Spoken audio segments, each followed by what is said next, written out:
Let's go. It's the two dudes and our attitudes ruthless, aggressively speaking, so let's do this. We're Ryan and Denton, they here to get your attention. The 5-star broadcast, shit, start to the ending.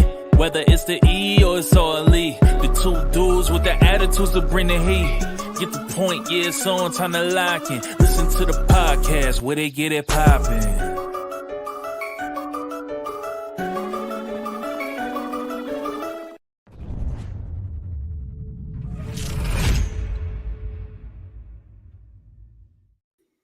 It's Two Dudes with Attitudes, a wrestling podcast with your boy Ryan Enjoys Wrestling and the Heartbreak Dude Denton. And this is our WWE edition, y'all. And we got a jam-packed show. We got some news. We got some Smackdown. We got some Raw. We got a banger of an NXT. Plus, we got segments and our least and most valuable dude and dudettes. Ryan, let's get this show started. You ready? I heard you got some news for us, huh? Yeah, I don't know if this is good news or bad news, but we'll talk about it. According to Joe Tessitore, who announced it, if you blinked and you missed it, announcement on Monday Night Raw, but he announced it right after the street fight. But WWE is taking Raw back to 2 hours, effective on October the 7th, and it'll go through the end of the year when their contract runs out. So they're going to go from 8 p.m. to 10 p.m. Eastern Standard Time on Monday nights until their contract runs out at the end of December. And then no word on how long the show will be when it airs on Netflix starting on January the 6th. So Raw is going back to 2 hours. And I feel like this is something that all wrestling fans had wanted for a long, long time, but that was under the Vince McMahon regime. And now I feel like the Triple H era is really starting to take off. The last maybe 7 or 8 episodes of Raw have just been absolute fire. Raw is definitely the A show now. And so I don't know. I don't know how I feel about this news, because I understand why they're doing it. But at the same time, a lot of the Raw exclusive stories that we're going to get or might get cut. You know, the New Day, is Kofi going to turn? Is Xavier Woods going to turn? That's probably going to not be on Raw anymore. Or the Karrion Kross stuff, or the Bronson Reed stuff, or the Sheamus and Pete Dunne stuff, some of the women's exclusive stuff that we've seen. That's all going to get cut. And some of that stuff is entertaining. You know, I wouldn't say all of it's great, but a lot of it's entertaining. So I am curious about how Raw will look when it goes back to 2 hours. But under Vince, I wanted it to be back to 2 hours. Now that it's under Triple H, it's not a chore to sit through a 3-hour episode of Monday Night Raw anymore. It's funny that for the past decade, all of us wanted to be complaining about Raw being 3 hours, and now we want it back to, now we're like 2? Never. I'm actually all for it, and here's why. You ready? Number one, they're only doing it because probably USA said, yo, you left us. And they were like, yeah, but we gave you SmackDown, and they're like, fine, we'll work out a deal, but you ain't taking up 3 hours. You're gone. So you can have 2 hours for the rest of the time you're here. And they were probably like, perfect. I think it's good because now we can figure out what truly works. 2-hour Raw or 3-hour Raw. What's going to work? And now Triple H has that time until he gets to Netflix, where he can probably make a 7-hour Raw if he wanted, to see what works better and what he should do. So I'm for it in that sense. Secondly, you were bringing up all these storylines, but most of the storylines you brought up are people who are on NXT every week, who are also on Raw, who are on SmackDown, who show up on TikTok and who do this. And so we can minimize that and make those storylines just be on one show. So I think with Raw cooking really, really hard right now, that a 2-hour Raw is going to just be bussin', sir. I think, and maybe if it is a 2-hour Raw moving forward and after January 6th, maybe we can stick with the brand splits and move some people over to SmackDown to make that show a little bit better. Because SmackDown, as you'll see in a second, is like 3 storylines every week. That's it. So we'll see. Like, I'm not saying I don't, because you are right. The 3 hours have been easy to watch for the past 3 months. That is true. But I mean, shoot, it takes a lot of time of my life too, watching all this stuff. So a 2-hour Raw, taking an hour back of my life wouldn't be the worst thing. Yeah.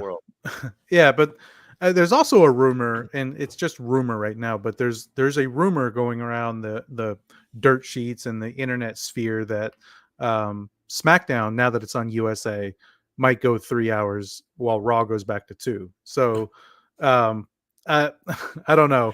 I 3 don't know. hours of SmackDown. I'm running in front of a not bus. right now. God, no, Like- not right now.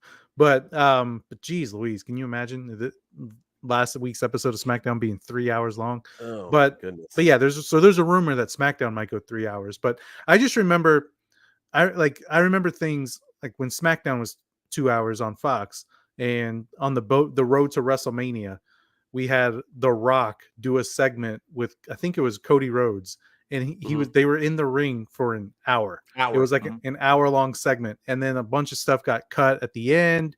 A bunch of women's matches got moved. A bunch of things afterwards had to get shortened because of time, because The Rock ran over it. And so that's the kind of stuff I worry about with Raw going 2 hours, especially if they do move the Bloodline to Raw, or they do move The Rock to Cody Rhodes back to Raw for whatever reason. I do worry about that kind of stuff. That now we're not going to get a Tiffany Stratton match because The Rock ran over time, or Cody Rhodes ran over his time, or CM Punk went over his time. So I do worry about things like that getting cut due to time, whereas the third hour kind of helps alleviate that a little bit. It does, but we also get more like randomnesses and more video vignette. I mean, they fill a lot of time with other things than just like, I mean, you take that away. Did I need to see The Miz trying to be recruited by Karrion Kross? No. So, I mean, there's things you can like take out of that we don't need, that they are adding just for filler. But like I said, that's why this is a perfect time. We get 2 months. We might miss it. We might say this is bad, and Triple H might say this isn't working. So perfect. Now I know it needs to be 3 hours. And it'll get the fans a reason to stop bitching about it.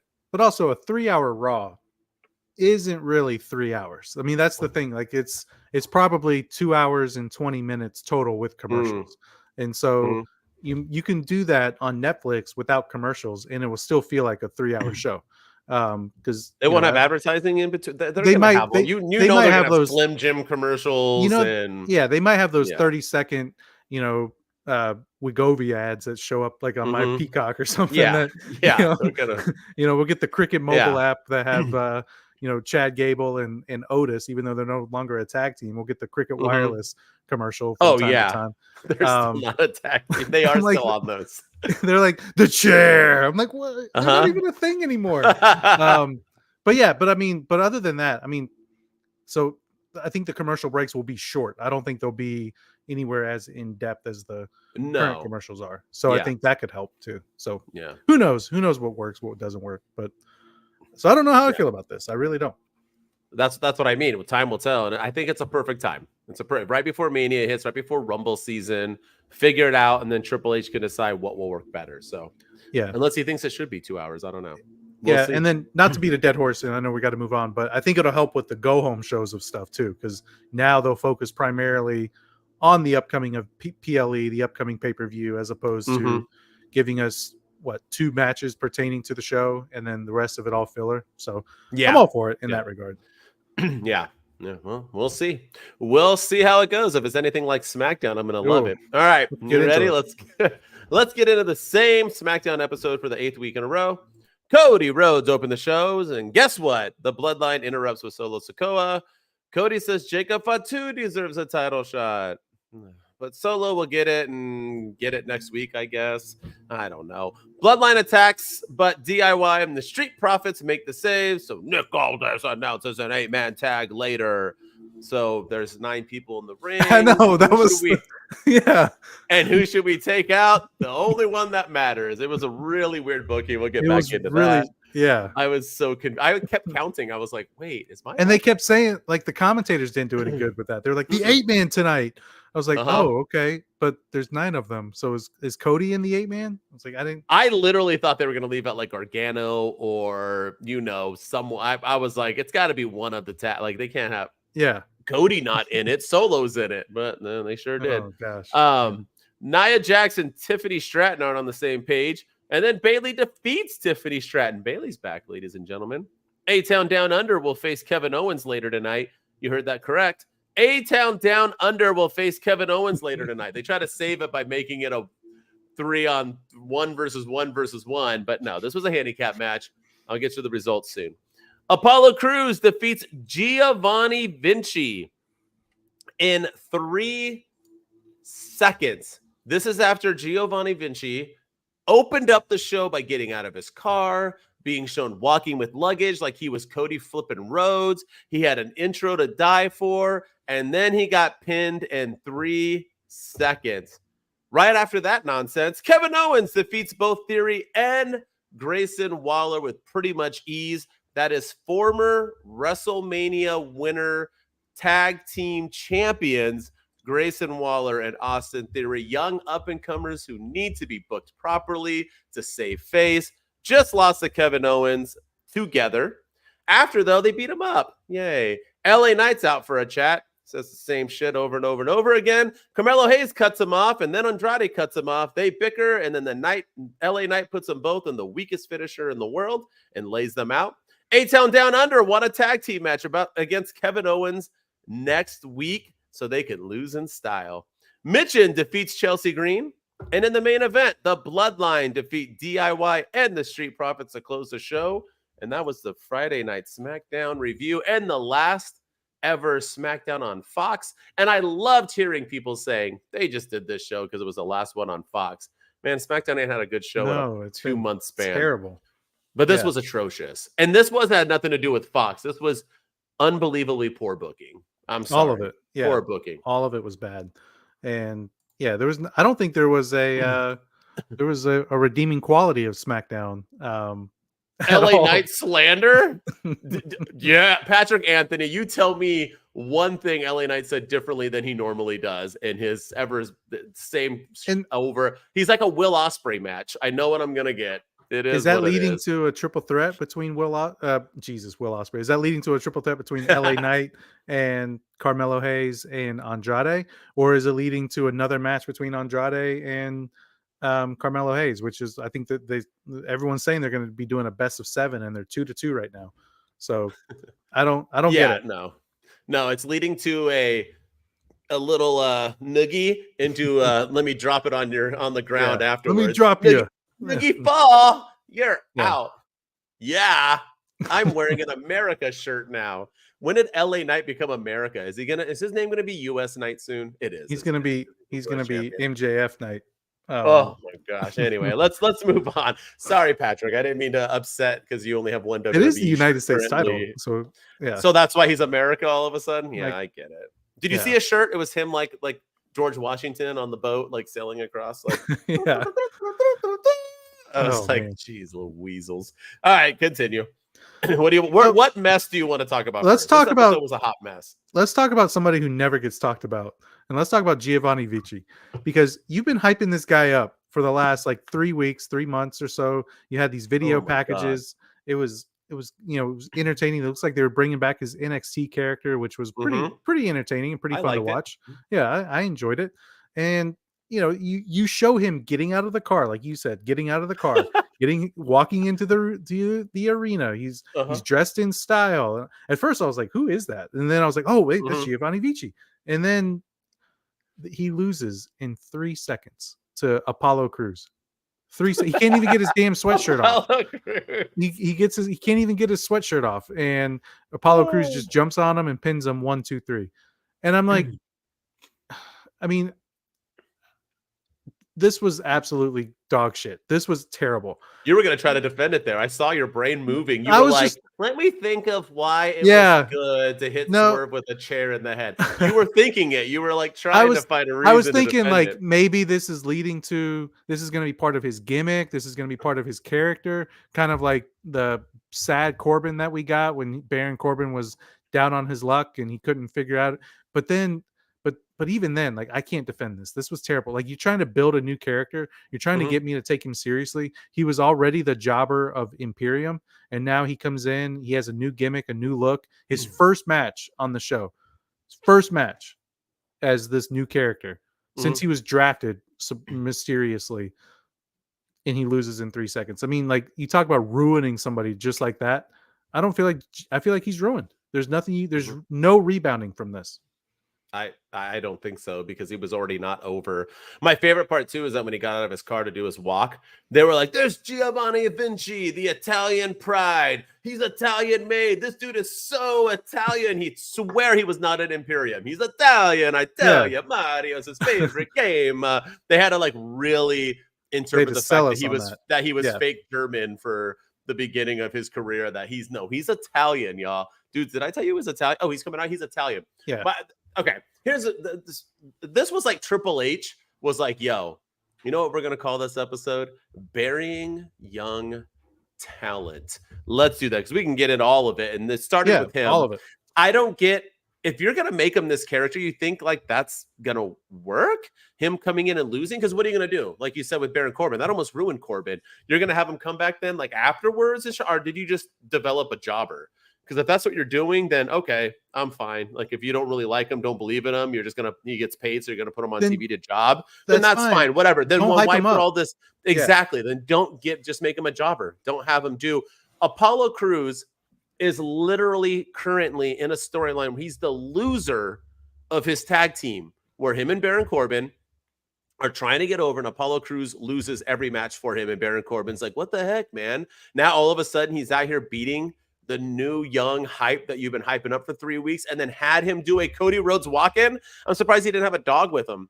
It was insanity. The worst part too was that how many matches have started before they get their ring gear off? Like all of a sudden now the ref is like, Apollo Crews like, "Start the match." The ref was like, "Well, okay." Ding, ding, ding. And then he just like, what are we doing? It was all, and then even if he got his win back next week, no one's going to get, everyone has Triple H ever heard of a first impression? Yeah. That's everything. Now, can I say that he'll never I don't know. They can end up turning him into Goldberg and it could work. I have no idea. But what I'm saying is that as of now, he was already not liked. He was already not a loved character, and you did this to him. Poor guy, man. Have fun at AEW in a year. Giovanni exactly. Vicci. Yeah, because that was just not a good way to make a good first impression. And then well, sell me on the Kevin Owens and Theory Waller. Come on, sell me on that. I will say that makes sense. Austin Theory did a great job selling the stunner. That was probably the only highlight of the night. Yeah, but geez, like what? So we're back to this. Like, how long have these guys been feuding? I feel like they've been feuding forever, and Kevin Owens just beats them down, just ease with no problem. And yeah, they got the coming up at the end, but by beating him up, a big deal. Like nobody cared. And then now he has a mystery partner next week. Like, whoop-de-doo. He doesn't need one. He just beat them both. That's what I'm saying. That was the dumbest booking ever. Like, okay, why couldn't you have the match end with I get that it was a 3, like it was 1-on-1, so you can't have a no DQ, but that's why you make it a 2-on-1, and then they're losing, so then they have to beat the snot out of him and cheat to do the beatdown. They get disqualified. Then next week you have, oh, well, I'm going to have a partner now to make even the odds. How simple was that? I'm not even a booker. It's just like common sense of watching pro wrestling. I don't get this way, and I don't get why anyone gives 2 craps about who Kevin Owens' partner is next week. It could be me. I'm going to win. It's Kevin Owens isn't going to like the teammate's going to come in and take the L for them now. And I'm sorry, but Austin Theory and Grayson Waller are nothing but talent. They deserve so much better. They're amazing on the mic. They look amazing. They act amazing. They wrestle amazing. Austin Theory literally saved Randy Orton's life. And I'm like, this guy is like beyond talented. What the hell are we doing with them? Why are they the resident jobbers? You have so many people that can job for you, and you have these guys doing it. I'm lost on what we're doing right now with this episode of all this young talent. Yeah. And then speaking of young talent, you have Mitchin too, who, was just in a feud with, Nia Jax, had a really good match with her just a couple weeks ago. And now she's losing to Chelsea Green. Like, she beat Chelsea Green. Chelsea Green, all she does is lose. Oh, she beat Chelsea. I thought Chelsea Green beat her. Did Chelsea Green beat Mitchin? That's what I thought. Yeah. Oh, I thought Chelsea Green lost. Am I wrong? Maybe I'm wrong. Uh-oh. Yeah, I think Chelsea Green beat Mitchin. Really? Oh, did I mess that up? I said it the other way around. I could have swore she lost because I was upset that Chelsea Green was losing so much. Maybe you're right. Maybe you're right. Sorry, man. Live No, podcast, and I'm messing up things. it's all right. Yeah, but Oh yeah, Chelsea Green defeats Mitchin. You're right. You're right. By the I'm prettier. Okay, there you go. yeah, Good call. there was shenanigans because Piper Niven helped her, but still, again, we're talking about burying young talent, and Mitchins was just in a feud with the women's champion, Mhm. and she's getting beaten up by Chelsea Green. I don't get that Mhm. either. All right. Well, now I don't get it. I was actually like, oh, it makes sense, but poor Chelsea Green, she's just losing. Yeah. But then it also doesn't make sense because you had Chelsea Green win and then she had her NXT moment, which we'll talk. I don't know. Kind of weird booking. Weird booking when you go back and forth as well. But yeah, for Sheezy. That now I'm even more upset about that. All right, let's end it with the bloodline. What did you think about all this fun stuff going on? I don't care. Like for whatever reason,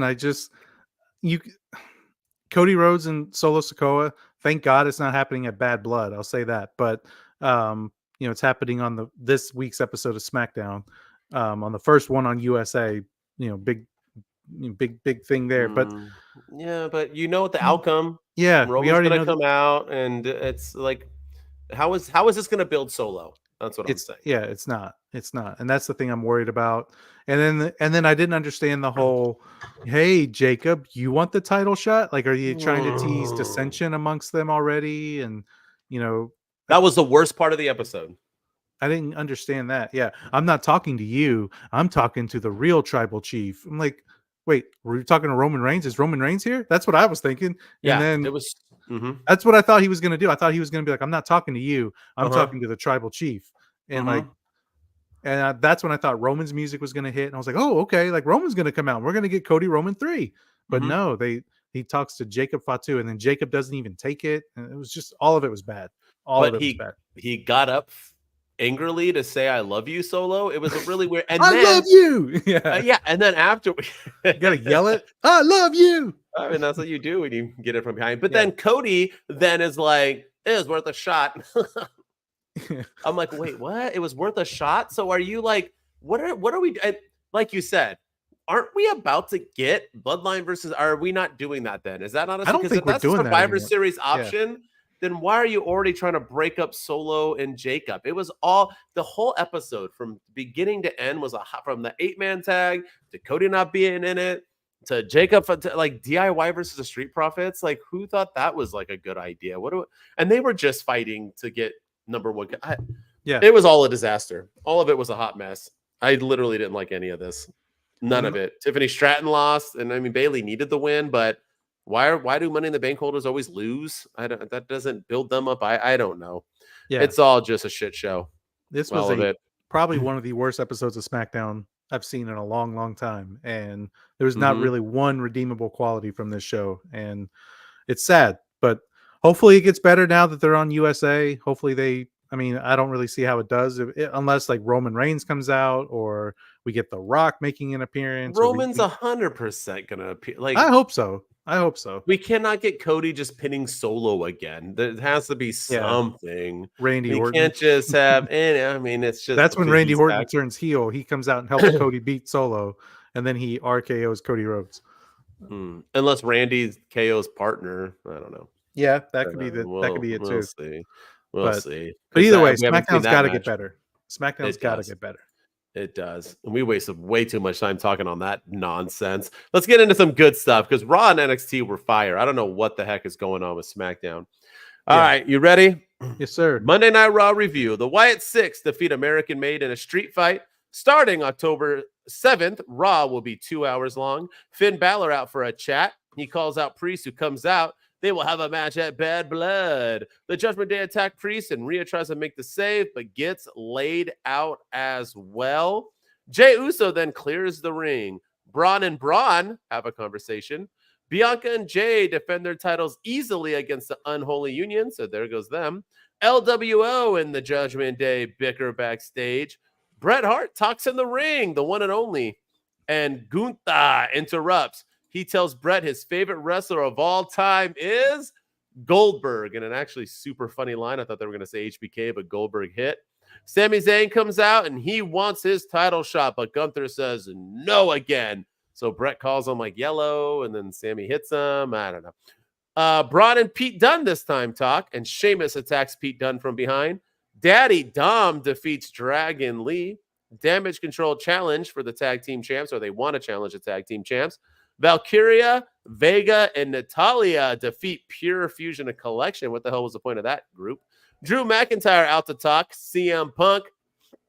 He then goes after Wade Barrett, but Adam Pearce interrupts, and he gets in his face like he's about to wrestle him, but he gets in his face as CM Punk to say, we're going to have a Hell in a Cell match at Bad Blood. Karrion Kross is trying to recruit The Miz now for whatever reason, and then Xavier Woods tells him he's not to, but it kind of looked like Xavier Woods was jealous. I don't know. Then Kobe comes in, and he says him and Woods have a title shot next week, and I think everything about one of them turning is probably not happening anymore, but we'll see. Finn Balor and Rey Mysterio end in a DQ when Finn Balor refuses to let go of his hold. Braun and Dragunov talk this time. The Judgment Day say it's set to get worse at Bad Blood. And in the main event, Jey Uso wins the 4-way IC #1 title contender match in the main event. And after the match, Uso and Breaker have a stare down, and that's the Monday Night Raw review. A lot of stuff happened. Yeah, it was a good show from start to finish. It was a fun 3-hour show. You were talking about Survivor Series and the Bloodline. Are we getting the Bloodline versus the Bloodline? And all signs are pointing towards no right now. I kind of feel like we're getting the Judgment Day versus Finn Balor, or we're getting like Finn Balor, Dom, JD McDonough, and Carlito against like Damian Priest, Jey Uso, Rey Mysterio, and maybe like somebody else from the LWO. I feel like that's kind of the direction we're going for at Survivor Series. Yeah, I mean, I don't know. It just kind of feels like that would make more sense based on the trajectory that they're going than. Yeah. But I guess it depends on who wins at Bad Blood. I mean, Judgment Day said it's going to be their night, and it better flip and be their night. It needs to be. Yeah, it needs. I mean, you brought up JD. I mean, they had a good night finally. Yeah, they finally got some wins. They look good. They look dominant. They went after Rhea Ripley. Damian Priest sacrificed himself for Rhea Ripley, which was pretty kind of like stupid. What? The dumbest thing you've ever seen. It was, and then Jey Uso, like, talking about late to the party, like comes out at the very end. So that's the thing I don't understand. So you have Jey Uso who comes out with a chair, and how many people were there? 5. They all retreat. I'm like, wait a second. Like, you guys have a crutch. You're beating the heck out of Damian Priest. You're beating the heck out of Rhea Ripley. You have weapons. You have the numbers game. But Jey Uso comes out with a chair, and it's we gotta go. See you guys later. Like, they didn't want to get yeet on their face. Yeah, that's wrestling logic, and sometimes it just doesn't make any sense. But especially when you just beat down 2 people who are both bigger and badder than Jey Uso. I think they couldn't beat up Jey because he was wrestling later on in the night, so they couldn't have that happen. But just have Judgment Day beat them up. Take him out of the match. Why would you want Jey Uso to be in the intercon? Like, I don't know what they're doing now since he's getting a title shot too. So what's the point? Just to lose. Yeah. But that Damian Priest like laying on top of her, like, take me. It was so flip. Like, Rhea Ripley is better than you, bruv. She don't need you covering up from a Liv Morgan crush to the neck move. I think she'll be all right. It was pretty flippin' That stupid. was dumb. It was all dumb. But everything else, man, Daddy Dom got a win over Dragon Lee, who, remember, was pushed that one time. Finn Balor didn't get the win, but he put it to Rey Mysterio and beat up that deadbeat dad. They had a promo afterwards with Finn and Liv all kissing each other and the Judgment Day looking like badasses and Carlito ending it with "Cool." That was just an awesome segment. Everything about it, finally. But I don't want to see them get their butts kicked next week. And also after Bad Blood, I want it to move on. I'm over the Terror Twins. I'm over. Yeah, let's get over this shit. Move on separate ways. Yeah. Yeah, no, they got to do something. But yeah, now we're getting Hell in a Cell at Bad Blood between CM Punk and Drew McIntyre. And I think this is the perfect way to end that feud and have both guys move on. Pretty stoked about that. I think it's going to be a fun match. And the thing I like about Drew McIntyre right now is everything. Everything. Oh. But the big thing is he is CM Punk. Like, he is the CM Punk in this feud, and CM Punk is kind of the corporate WWE guy who, follows the rules and is talking to Adam Pearce, and you tell me not to be here, I won't be here type thing. And Drew Yeah. McIntyre is the one that's like, I don't care what the authority says. I'll lay out Adam Pearce if I need to. I'll go after Wade Barrett. I'll go after whoever stands in my way. And so that's the one thing I'm digging about this is he is the anti-authority, anti-hero in this feud. And I'm digging it. I'm loving everything about it. Oh, me too, for sure. For sure.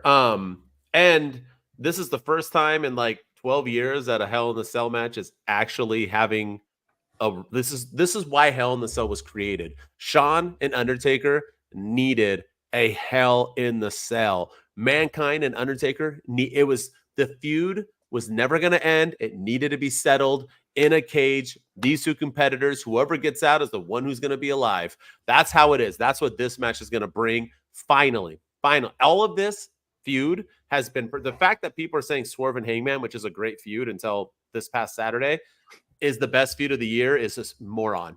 This is easily the best. Yeah. It's not even close. They're not even in the same spectrum. And I love the Hangman Page and Swerve storyline, but it's just there's levels to this, and it's not on the level. I'm sorry. Burning down the house, all that stuff. It was great. It was awesome.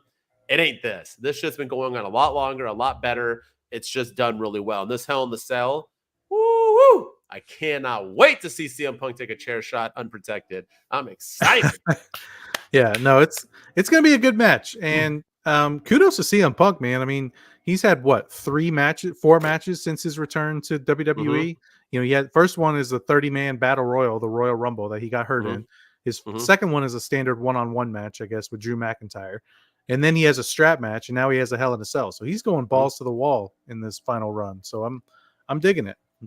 But he's like, if I'm gonna get injured, I'm gonna get injured, bro. Yeah. Might as well make it count. Yeah. Might as well. And is Wade Barrett coming back to the ring? Was that a hint that we're getting Bad News Barrett back? I would love that. I don't know. I think it was just a hint that Damian Priest doesn't care about anything. That like this feud is so bad that he will turn on his own friend to do it. But Wade Barrett standing next to Damian Priest half made Damian Priest not look big. Or Drew McIntyre, yeah. Oh, Damian Priest, Drew McIntyre. Yeah, he'll make Damian Priest look little. But yeah, Drew McIntyre, dude, he was making him look like not big anymore. Wade Barrett's a big dude, tall dude, one of my all-time favorites. I hate John Cena because of Wade Barrett, because he buried him, because he didn't give him the chance. Wade Barrett could have been a WWE World Champion and should have been in. And I hate Vince McMahon because of Wade Barrett, because Wade Barrett, Bad News Barrett was a fantastic character. Woo! And so good. Vince McMahon just completely ruined it because he was like, oh, that'll never get over. The fans aren't going to like it. And then as soon as he did, he took him off TV or something. It was just so stupid. But he's also a great commentator, so I don't want him to leave commentary. I think he's the best in the biz right now. Him and Taz and a couple others. But yeah, he's pretty up there with the best in the biz. No, not Michael Cole. Really quick, let's talk about your favorite wrestler of all time and my least favorite, Bret Hart. For one, poor Bret, man. Dude does not look good. I thought he was a zombie at first. He does not look that great. And I know it's because he's had some issues, and I worry about him, and I think that's very sad and everything else. But he didn't look the best. But he overcame that. I thought he had a good little presentation. He delivered some well stuff. But holy crap, was this promo and this thing not every reason why I cannot stand Bret Hart? That entire thing was let's suck Bret's wiener in the middle of the ring. Who's the best? Who's a hero? Who's the this? I watch wrestling because of Bret Hart. Bret Hart. And he was literally like this the entire time. That's me. Keep praising me because I care. This man came out and said he will only ever defend his world champion. He would never back down. Coming from the guy who refused the job to Shawn Michaels, which had to lead to Bret screwing Bret. This guy is a freaking fraud. I don't care what get Bret off my stage. And Gunther, though, was amazing again. That Goldberg, I think he even paused for everybody to think he was going to say Shawn Michaels, right? Did you think? You were like, oh, he's going to say Shawn. He's going to get some And the fact that he said Goldberg, whoo, that was hilarious. It was great. Everything. Yeah. And I'm glad that Sami Zayn, once again, Gunther's saying, like, no, I'm not going to face you. I loved it. I loved it all. I know I'm harping on Bret Hart because I can't stand that dude. But I liked it. I liked it all, too. Yeah. I didn't care for the whole Bret Hart thing. He just felt he was only there because they were in Canada. That's the only reason they were there. He felt out of place. And I just, there's something about him that just kind of bugged me since he was there. Everything. Like, Gunther extended his hand and Bret Hart wouldn't shake it. But I'm like, he's literally like he's everything that you should respect about this business. And I know it's a character thing. I know it's a babyface and a heel, but like he's literally like Gunther puts wrestling first. That's exactly what Bret Hart character, what he was all about, was being the best there was, the best there is, the best there ever will be in the ring. And right now, Gunther is the best there is right now. And he doesn't care about gimmicks. He doesn't care about high flying. He doesn't do the flippity doodahs. He doesn't do all the stuff. Bret Hart should appreciate that. So his presence just really bugged me in that whole thing. And then Sami Zayn, I loved his promo last week. His promo this week was a little too, I love Bret Hart. I'm going to fight Bret. I'm going to fight you for Bret. You know, I'm going to challenge. Bret Hart's my hero. I'm like, no, come on. Like, can we go back to the Sami Zayn we got last week? That's like Gunther. Like, I have your number. I have you beat. You're a coward. Like, I like that he did call him a coward this week, but still, he called him yellow, like he was in Back to the Future. Yellow coward. Are you yellow? Like Biff was like, would you call me? Nobody calls me yellow. I was like, oh my goodness. But he said it like 5 times too. You're just a yellow. You're just a yellow coward, a yellow old coward. I'm like, all right, dude. Like, a yellow German coward, a yellow coward Nazi yellow, you coward yellow. The Wild Wild West called. They want their line back, bro. You're a Shawn Michaels yellow. It did create one of the best lines in this year though, when he said, think about it, Sammy. I am levels above Bret Hart, and you're not even on Bret's level. So why would you be able to beat me? It was fantastic. It was like really good shit from Gunther. So we did get some good out of it. I just needed to harp on Bret a little bit because I can't fantastic on the microphone. So Props to Bret for letting the Goldberg thing happen though, because that dude has so much animosity towards everyone in this world. The fact that he allowed that was.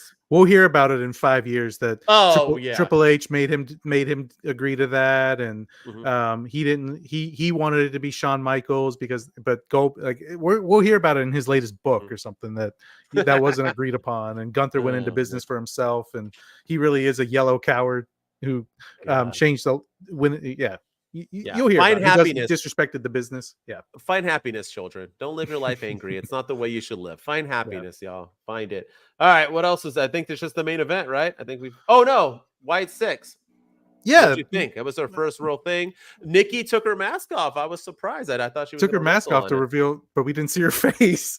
She took her mask off, and then the mask was painted on her face. Yeah, it's like when Sting. It's like Sting used to wear the Sting mask, and he would still have his face paint on. I'm like, what the heck? Like, what's the point of the mask? But no, I mean the street fight was good, man. I mean it was a good way to open the show. I hate the fact that American Made keeps losing. But at the same time, now, though. Yeah, I hope so. But the Wyatt 6 looks like they're moving on. I liked all of it. I mean, Dexter Lumis, to me, he continues to be probably one of my favorites in this group.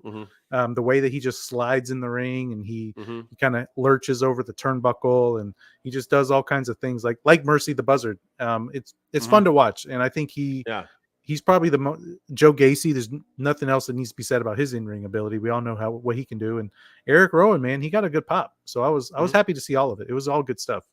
All 8 people looked amazing. All 8 people delivered. Match of the night, match of the week, including AEW's pay-per-view. It was well done. That's how a street fight should be. Loved it. And they made it work with the White 6. I mean, maybe the White 6 should always be in street fights because that's their gimmick. But it worked, and with Bo Dallas just sitting there as Uncle Howdy watching it all. It was good stuff. The Wyatt stuff is finally working. Jey Uso, right man to win. What do you think? Yeah, predictable, obviously, but are you happy with it, or did you want someone else?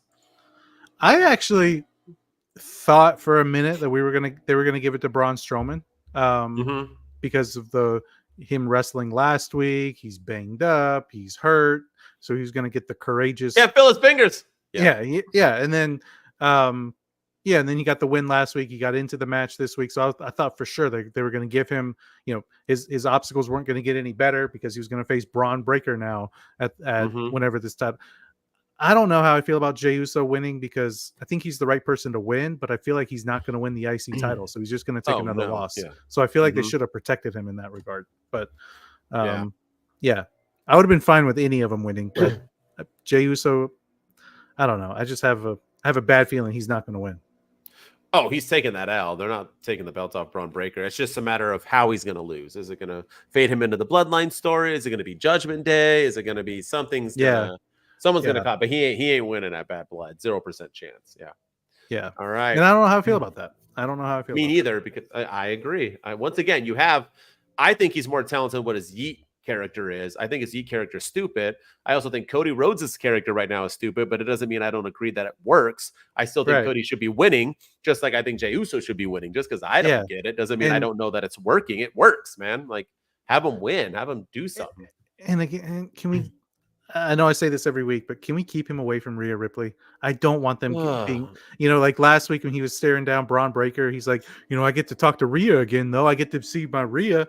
And then this week he's late to the party, but he's helping out Rhea Ripley. Just, I don't know, man. I don't want them to be an on-screen thing. I want them to all be separate. And they don't look like I know people don't always look like they date, but it just doesn't work for me. Yeah. All right. Let's get into some NXT. You ready? Another banging show, just like Monday Night show. Raw. All right, here we go. Axiom and Frazier and the Street Profits end in a DQ when none other than the Bloodline attack and destroy both teams. That was a very nice surprise. Tony D pays a mystery dude to take out Oba. I 100% thought it was Omos. It looked like Omos. I did too. That was his profile. Yeah. So it's not that's 100% that was Omos. That was not the person who it was. I guarantee. No, not at all. That was Omos. Julia defeats Chelsea Green, and I got that right. Chelsea did not win this match this time. Sorry, Chelsea Green. I don't know why I thought you lost on SmackDown. I apologize. Trick Williams is ready for Pete Dunne. Jordan Grace wants to add to her legacy. Lexus King is in a barbershop getting that awful beard awfuled, and he gets attacked by Oro Mensah. The women in the locker room bicker. I don't need to talk about who and who. Charlie Dempsey defeats Javon Evans, who now wears a backpack to the ring to retain his cup with the help from Tavion Heights, returning from Canada. Rosemary and Wendy Chu are the new Wyatt Six. Did you see the promo? I don't know what's going on. Ethan Page is rooting for himself in the main event. I don't know how you do that.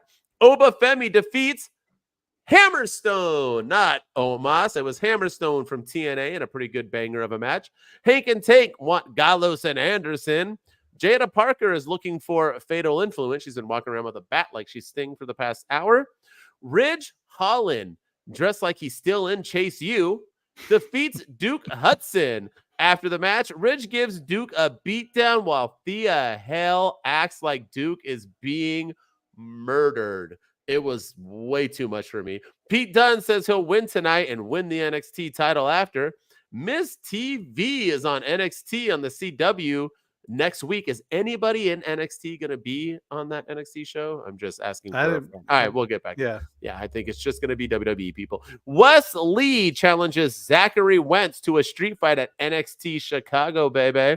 Jordan Grace and none other than Sol Ruka wrestle, and they end in a no contest when Rosemary and Wendy Chu attack Jordan Grace, continuing a feud between Rosemary and Jordan on TNA. Tatum and Lyra play with dolls, and they'll face Rosemary and Chu next week. We got people all over the place. Roxanne Perez and Julia are ready to go. Dion tells Brooke Jensen that he's being gaslit by Sean Spears, and Sean Spears tells him to look into his heart. And in the main event, Trick Williams defeats Pete Dunne in a last man standing match to earn a shot at the title. And wait, there's more. CM Punk will be at NXT next week to give a big announcement about him being on NXT in Chicago to close the show. And that's the NXT review. Did the CW say like, hey, if we're going to take y'all the first 2 episodes, we have to have nothing but WWE people. I want Cody, Roman, Punk, The Miz. Who else you got? I'll take them all, homie. Just give it to me. But you can make the argument that this entire episode had all WWE people. I mean, you had Pete Dunne, you had the Bloodline show up, you had trying to think who else. I mean, well, they talked about CM Punk, Miz TV. Miz TV. Well, it was all WWE and TNA stars. Jordan Grace. There wasn't, it was all like WWE and TNA people. There was no, and Rosemary and Wendy Chu. Okay, I'm starting to like the TNA. They're finally getting it right. I feel like they listened to us and the people and the communities that were like, this is not working. But they're on 2 different brands, but now they're like in a group. They're like, I don't understand. They're like in a crew now. And are they the Wyatt Six?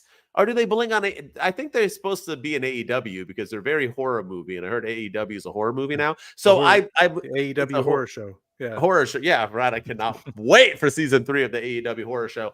But right, it's kind of interesting that they're like all of a sudden now like partners or like in a team. I was like, oh, okay, cool. Like, I guess team up with anybody. But let's talk about. I mean, there was a lot of stuff. I mean, the Bloodline was fun. I mean, everything was fun, right? It was a really good like jam-packed show. Yeah, the Bloodline was a nice surprise. I did not expect that to happen. I didn't know, and maybe they did tease it last week, but I feel like the Street Profits of randomly appearing on this episode of NXT was They felt brought random. it up. I don't. Yeah. I don't know Okay. when they brought it up, but I knew they were wrestling. I think it was during the week. It was not on Yeah. NXT last week. It happened like Yeah, during maybe the it was week. like announced Yeah. on SmackDown or Mhm. something that they were going to be. Yeah. But either way, yeah, it just felt. I was like, oh, okay, the Street Profits are there. But yeah, the Bloodline being there was a nice surprise. I like that. And I like that they didn't just take out the Street Profits. They also took out Frazier and Axiom. I liked Mhm. all of it. They just dominated. They don't care who stands in their way. And, I Bro, loved it all. Jacob Fatu's a star, bro. When he came out, that crowd lost their ish like he was Cody Rhodes or Roman Reigns. They were like, Yeah, what? Like they were fine with the other two Bloodline dudes. They were like, all right, the Tongas are here. And as soon as Jacob Fatu came out, people were like losing their girls were taking their shirts off. It was like chaos. This dude's a I star. took my shirt off. Yeah, I know you did. You were like, I could look like Jacob Fatu. Yeah. If he takes his shirt off, I'll take mine off. but no, man, it was it was a nice surprise. Never thought we'd see a day where the Bloodline shows up on NXT, but hey, I'm here for it. I Mhm. loved it all. Me too. Me too. I agree. And I liked everything. I liked Jordan Grace defending. I liked the call out by Sol Ruka. The call out by Sol Ruka shows that Sol Ruka deserves better than what she's getting on NXT. Oh, yeah. Why she's not getting title shots is why she's not the champion is beyond me. But that girl made even Jordan Grace look good. Sol Ruka, man, she's just everything you want in a wrestler. Finishers, looks, personality, in-ring ability. Girl's killing it. But yeah, I liked it. And I like seeing Rosemary and Wendy Chu. Wendy Chu needed something. So pair her up with somebody who's kind of over in TNA. And I like that they continue to feud and they brought it up. They didn't just like ignore it. They were like, oh, there's them, and kind of talked about where Yeah. TNA, like at least now people are like, if they liked Jordan Grace and they like what Rosemary's doing, maybe they will tune into TNA and be like, I want to see where this is going. So helping with the partnership, not just being WWE sided. Yeah, no, I liked it all. Yeah, I mean, no Joe Hendry either, which I think made this episode even better. Whew. No Right? offense to Joe Hendry, but yeah, I just feel like I don't know. I feel like he kind of got a little. I don't want to say too over, but I feel like the show flowed better without him there this week. 100%. Felt a lot better without him being there. And then the street fight, man. The street fight was fun with Pete Dunne and Trick Williams. I mean, they had some crazy spots, but there was no unprotected chair shots to the head. There was no syringes pulling out somebody's grill. There was no houses being burned down or anything. It was just a good old fashioned fight, and I did like it. The one thing that's confusing though is the Bloodline coming to NXT to take out the Street Profits, even though usually it's like a separate universe, so like they shouldn't even be there. But then, no Sheamus helping out. Pete, Yeah. Sheamus and Pete Dunne have been going at it. Chelsea Green's been going at it with Mitchin. So why not have Mitchin come out? Like I didn't understand. So it's just like, is it a separate universe? Is it not? What's going on? But other than that, it was a fun episode. Yeah. I mean, last man standing matches are the worst matches you can have. They're stupid. They make no sense. You're just constantly counting to 10. It's dumb. And this actually, to be honest with you, and to help AEW out, this would have been the perfect time to have a syringe. I mean, Pete Dunne just give, right in the neck. Yeah. He would have been out for 48 minutes. He would have, you know what I mean? But no, in all fairness, it was like, and the dumbest things too, like this match was fire. And it was like 10 minutes. They didn't even have that much time and they cooked. Oh no, it went over. It was like 15 or so minutes. That's right. Yeah, it was. And they went over and I didn't have to record, our Modern Family afterwards to be able to watch it. But it was like, they actually just extended their time. Weird. But it was good stuff. But every time they get knocked down, it's like 7, 8, 9, whoop, and then he's just like up. Like nobody you don't go like. I feel like back in the days they at least like grabbed rope 7. These dudes were like out every single time until 9, and then at 10 they were just like they took some spinach from Popeye, like it was just really like they're like the Undertaker, just sitting up. Like, oh, there it's 9. Yep. Gotta get up. Seriously. Well, and there was one time where like Trick got up and then fell back down, and I'm like, technically that shouldn't count. Like if you were a boxer on a 10 count and you got up and fell again, they're gonna call. They don't restart the count. That's like a continuation. I didn't like that, but I was kind of confused because I was like, oh my gosh, like what are you gonna do to like win this match? And it was fine. I mean, once again though, Ethan Page like runs out of knocked out Trick Williams, and Trick Williams all of a sudden was like, and then like did the suplex through the table, and then it was like he wins. But nonetheless, it was a banger of a match. The right person won, and we all know that Trick's about to become the champion again. I hope so. Yeah, he needs it. He needs. Yeah. Oh, Ethan Page has been killing it, man. I love him. Ethan Page. Ethan Page is great. Yeah, yeah. But Trick Williams, you know, I made a video on TikTok a few weeks ago now that asking what happened to Trick. So, you know, patience pays off, I guess, because I think he's gonna good things are gonna happen. All right, last thing. We got to talk about Rich Holland and Chase U. For one, was he not still dressed in, like, you're not going to give him different colors? Yeah, he's wearing red. Him in red and black. It was like I said, like when I have AYSO soccer that I coach, we at least put like pennies on over if you're wearing the same damn color. Like, why are you wearing the same? Penny? Yeah, like I put some pennies over his like penny like Speedos. Yeah, like, why the hell you couldn't get him new trunks? He's still like, I'm surprised he didn't come out saying Chase U. That was a little weird, but I thought the match was completely pointless. Duke got some offense in, like either have Rich just destroy him, but then he like beat him up with a plastic like backdrop, and Thea Hill is like, no, he can't feel his fingers. She was just like, oh my God, love bringing back the rule stickler gimmick, right? It's like, oh my gosh. The rule stickler gimmick. But yeah, no, it's like that thing was just too much for me. And Thea Hill oversold it. It's like when you're trying to watch an adult movie and the girl's just like over the top screaming. You're like, girl, you just put me out of the mood. I need a different video to watch. You can't just be over the top screaming the entire. Like she was like, and I was like, I was not buying it. I'm like, girl, just like be sad. Don't like, act like he was being like stabbed 1,000 times. It's not. He's being hit with that plastic thing. Yeah. And I know we talk about this with the Judgment Day and everything, and they're like how they needed some wins, they needed some offense, they needed to have a good night. I feel the same way about Chase U. I feel like Ridge Holland is just, you know, he beat Duke Hudson, and now he's like beating everyone with ease. That like, can Chase U do anything against? I mean, what's the point now? Like it feels pointless for this whole thing to continue because he's beaten them all so easily. So I hope that Chase U can recover. I hope that they can get some offense in and look strong as a unit against Ridge Holland, because right now he's just taking them out with ease. Well, and I'm assuming he's going to do that all the way up until Andre Chase. I'm assuming he loses. What happened to Homeboy? They even said like, what happened to him? So was he taken out by like a secret Ridge Holland friend, or did he have a heart attack? Probably Tony D put him in the trunk. So Tony D. Yeah. Let me get you some Warhammer. That was not Warhammer, bro. That was 100% 100%. I got so excited. I was like, Omos. I've been calling for that. Yeah, I've been saying that for the last like 3. Yeah, I've been like, we need to get Omos on NXT against Obafemi. Oh, and we almost had it. We had his profile. Bianca. Yes, that was him in that hoodie. I even saw MVP's fired ass behind him. It was like ready to go, and nope. Yeah. All right.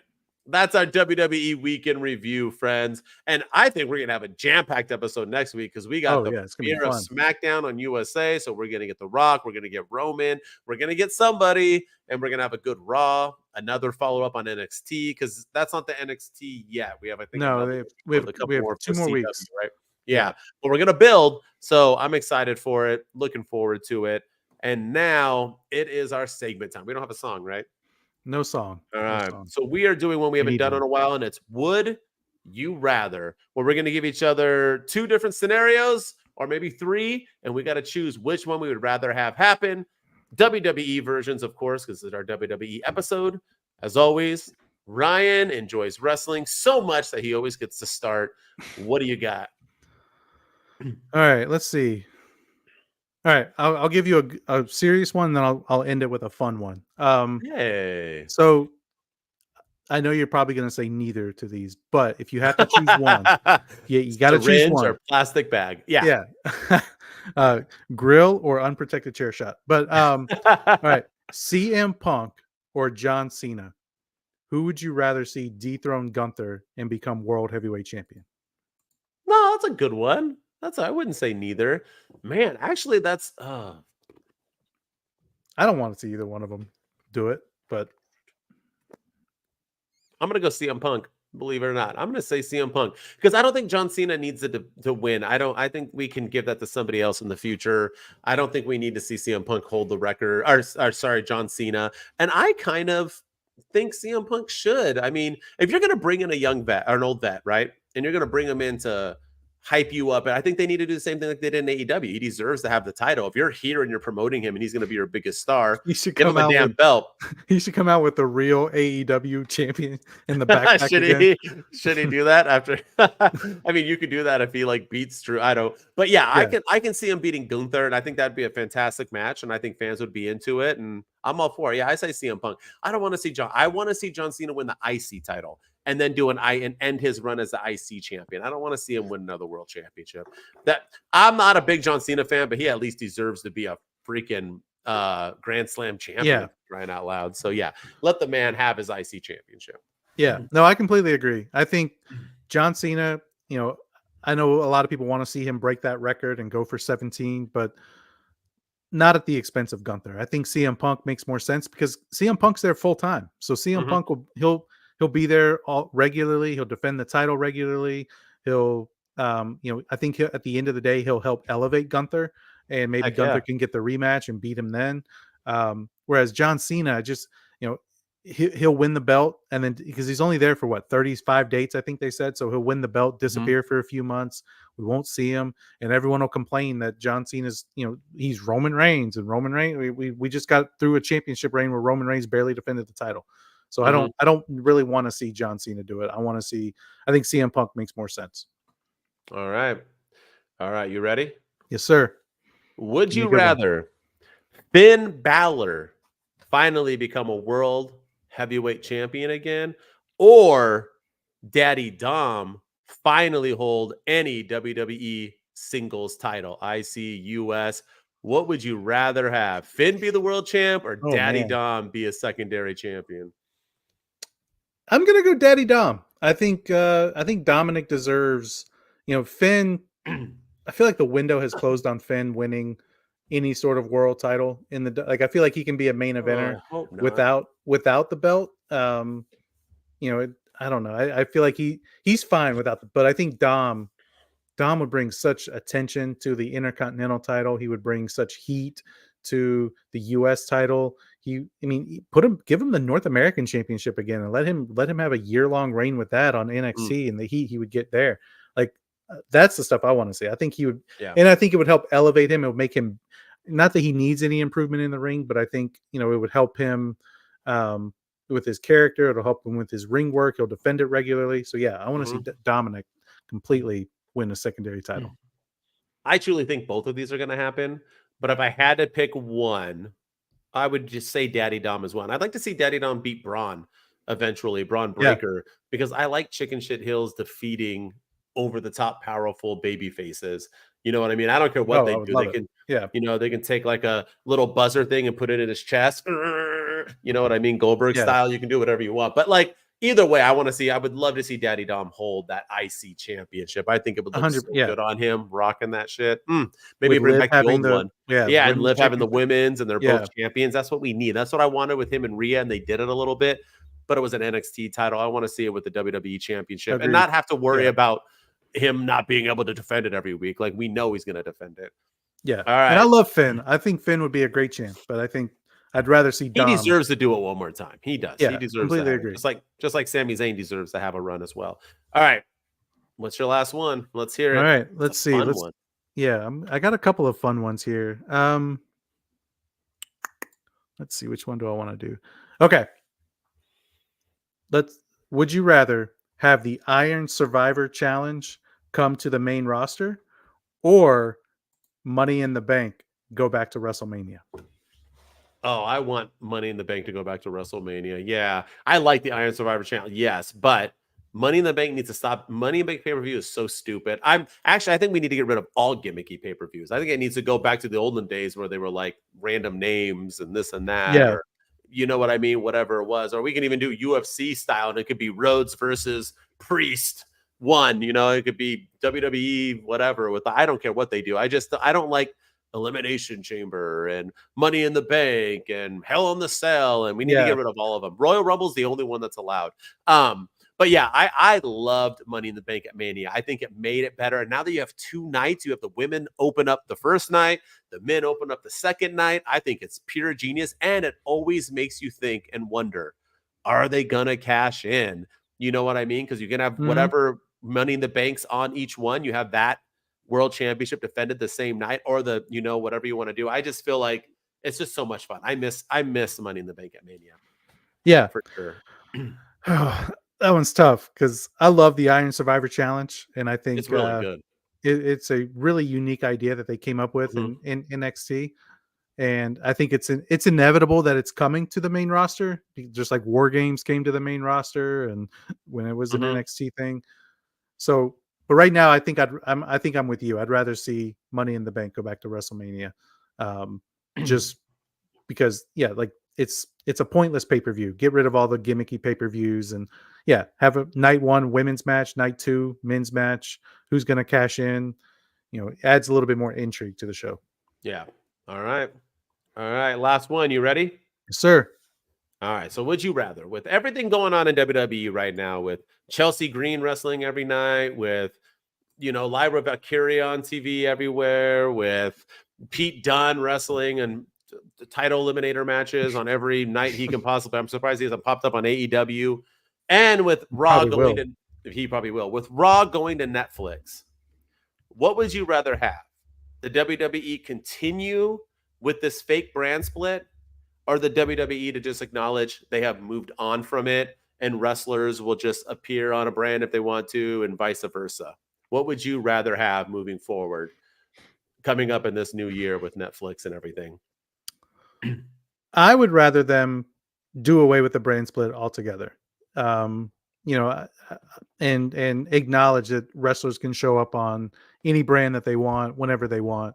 That way, you know, Netflix doesn't feel like they're getting hosed that, hey, you know, we want Roman Reigns this week, and well, he's a SmackDown guy. He's on USA. You know, like in USA, it can't be like, oh, we want Cody Rhodes. Well, he's on Raw this week because they're on Netflix. So they're like, no, like I want them to be.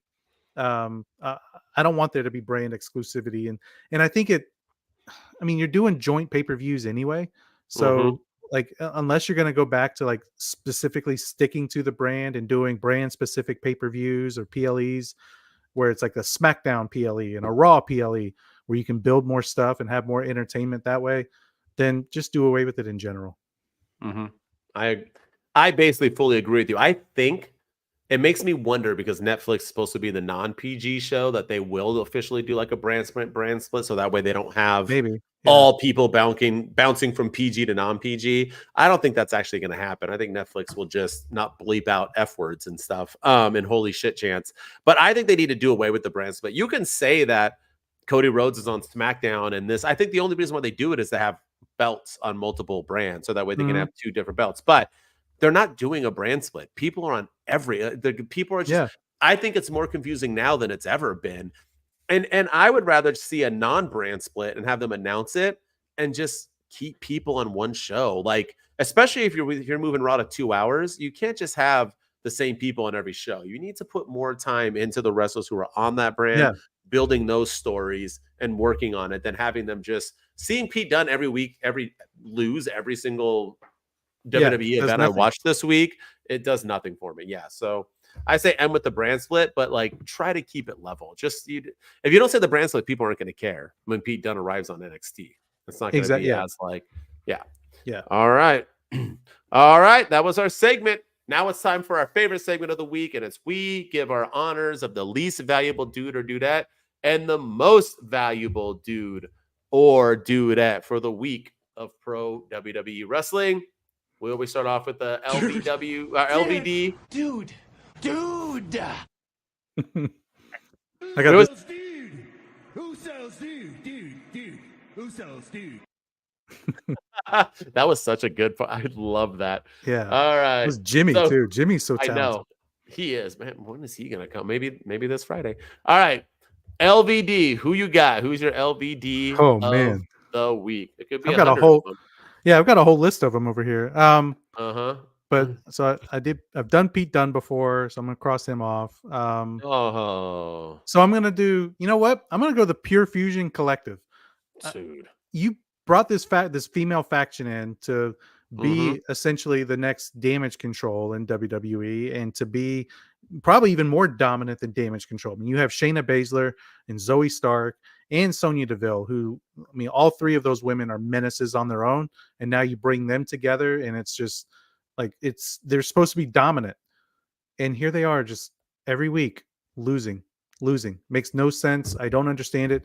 This week they lost, and it made no sense. It makes no sense why they're losing. So I'm gonna go Pure Fusion Collective. And again, you go back to first impressions with Giovanni Vicci on SmackDown. Like, I don't care about this group anymore because all they do every week is lose, and this week was no different. I know that they lost. Who they lose to? Valkyria, Natalia, and They Zelina wanted Vega. Natalia to have a Canada moment. She hasn't been on TV in 8 weeks, and she just shows up. So she gets her moment in Canada, and at the expense of a new up and coming faction.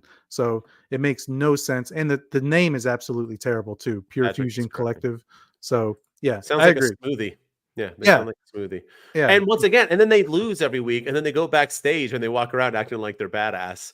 yeah. They're like, you don't want to mess with us, right? I'm like, you guys just tapped. They almost triple tapped out. They were all in submission moves, and they let. I don't get it. Yeah, they let Zoe Stark, who needs a push, being tapped out. My least valuable is a whole bunch of people. My least valuable dudes and dudettes is everybody who was on Friday Night SmackDown. You heard it here. I'm giving it to everybody. That episode was atrocious. It was embarrassing to be Cody Rhodes. It was embarrassing to be the Bloodline, DIY, the Street Profits. The only person who benefited was the person who I thought also lost, and that was Chelsea Green. We had Giovanni Vicci show up and just get squashed for no reason. LA Knight is just not doing it for me. You had confusion with Carmelo and Andre. What are they doing?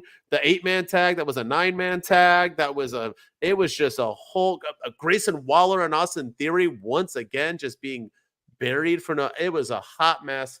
I'm hoping this is the last time I ever talk about it. I know this was an easy out. There's too many people to pick from, so I'm picking everyone who was on SmackDown. I feel bad for all of them. Whoever wrote that episode needs to be ashamed of themselves. Yeah, nobody liked it. It was not quality. No, that's a good pick. Yeah, I mean, well said. Nothing else I can add. SmackDown was terrible. It definitely was. Awful way to go out on Fox, too. Terrible. Right? Like, I mean, and they showed like a beautiful highlight of like the best moments from Fox, and it was so beautiful. Won't be on there. No, this one was not on there. All right, let's get into it. Most valuable dude or dudette. Let's end on a high note. Who you got? You know what? I'm going to say Trick Williams. I think Trick Williams deserves to be most valuable dude this week. You know, he's a guy that lost his NXT championship on a fluke, didn't even get pinned, never got a rematch. He's been doing this weird story, and this feud, as great as the matches have been, the feud has been weird with him and Pete Dunne. It's just been kind of random. While Pete Dunne's feuding with Sheamus on one brand, he's feuding with Trick Williams on the other, and then Pete Dunne's going after the Intercontinental Championship, so it's just all over the place. But yeah, I mean, Trick, he needed some wins. He took a loss to Pete Dunne. Then he had the match last week that was called off because they just couldn't get it under control. So then they ended the feud this week when the winner gets a title shot.